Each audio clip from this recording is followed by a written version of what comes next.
3, hit it!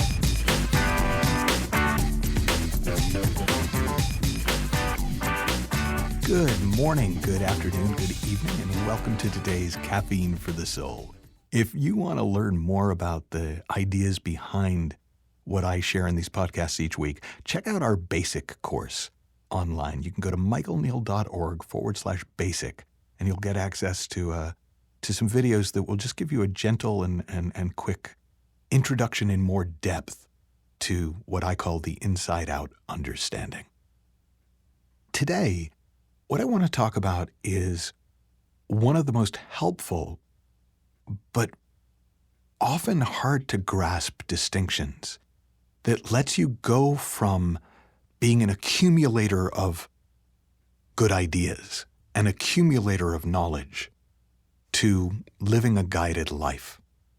And if the choices were flail or collect the wisdom of the ages and try to follow it, I'm definitely going to say collect the wisdom of the ages and try to follow it. Carry around the good books, whatever they are for you, and do your best to live by them.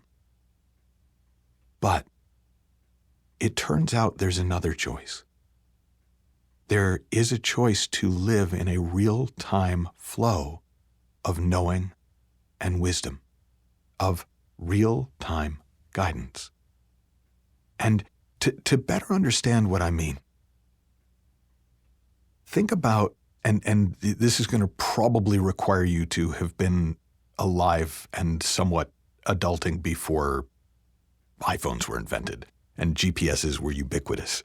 But when I lived in London, we had the A to Z. When I moved to LA, it was the Thomas Guide. When the internet started being around, it was MapQuest. If you wanted to figure out how to get somewhere, you would map it out in advance and print out the directions. Okay, I'm going to turn here, and then I have to drive 5 miles here, and then I have to do this. And you would do your best to follow it. And depending, like the A to Z was great because it was small, and usually you were traveling by public transport anyways. The Thomas Guide was this massive thing, and it was kind of a pain to try and follow. MapQuest was okay because you just printed off turn-by-turn directions.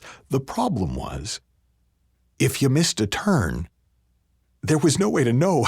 You had to go all the way back. There was no way to kind of course correct other than to go back almost and start again. And then GPS became the thing. And while GPS at first was imperfect, I remember the first car I had that had GPS, I proudly was going to take my father-in-law to a golf course, and we wound up in a cow field in the middle of nowhere. So, it was imperfect, but now GPS is it's in everyone's phone, it's in everyone's pocket. We know if we need to get somewhere, we don't need to know how to get there. We have an app that will tell us. And it will even adjust for any mistakes we make along the way, for any wrong turns we make along the way, or just for unforeseen circumstances that make a particular route less accessible when we want to use it than it might be at other times. That same difference. See, the Thomas Guide, the A to Z, the MapQuest, so much better than just being lost. But GPS, so much better than having to try to follow somebody else's well-meaning and maybe even accurate technically directions. Now, what does that look like in real life? Well, what it looks like in real life is a very different way of answering the question, how do I? Because that's probably the most common question when people come on my webinars, when they come on my seminars, when they call into my shows.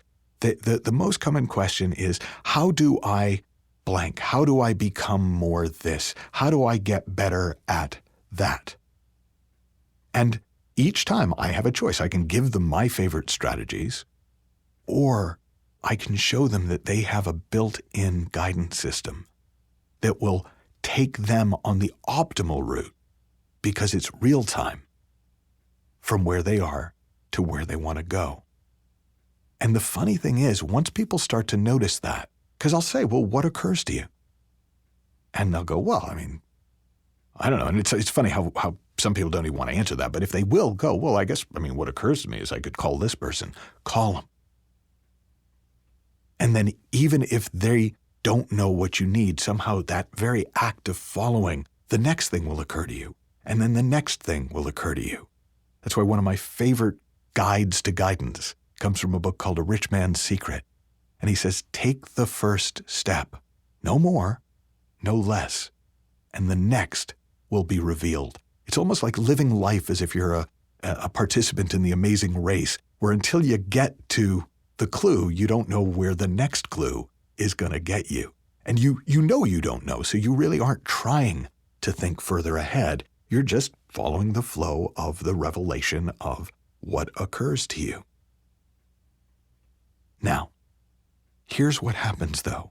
Even when you start to do that and it starts to work, we cling to what occurred to us instead of the fact that we have this built-in app that lets something occur to us, which is exactly what we need, exactly when we need it. So I know for me, for years, I would be kind of struggling. I'd be a bit down and it would occur to me, hey, why don't you just put on a game, turn on a football game or a baseball game and chill. And for me, very often, I'd just catch my breath, I'd settle, and 5 minutes later, whatever was bothering me just wouldn't be bothering me anymore. But instead of being amazed that just what I needed occurred to me just when I needed it, I tried to remember that if I'm feeling this way, I should put on a game.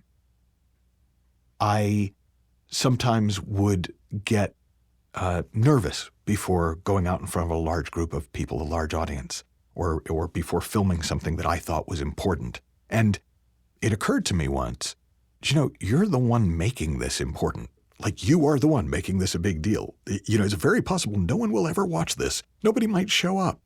And even though I kind of knew that wasn't true, it helped. It was I'm making a mountain out of a molehill here. I'm making this way too important and taking all the joy out of it. And it worked great. And I settled down and I went out and I did my thing. Well, instead of marveling at my inner GPS, at this beautiful thing in me that will bring me just the guidance I need at just the right moment, I started trying to remember that, now before you do anything big, tell yourself it's not big. And of course, with the best will in the world, that doesn't have the same impact. It doesn't work the same. Because it's no longer fresh from the cow. It's no longer fresh out of the oven.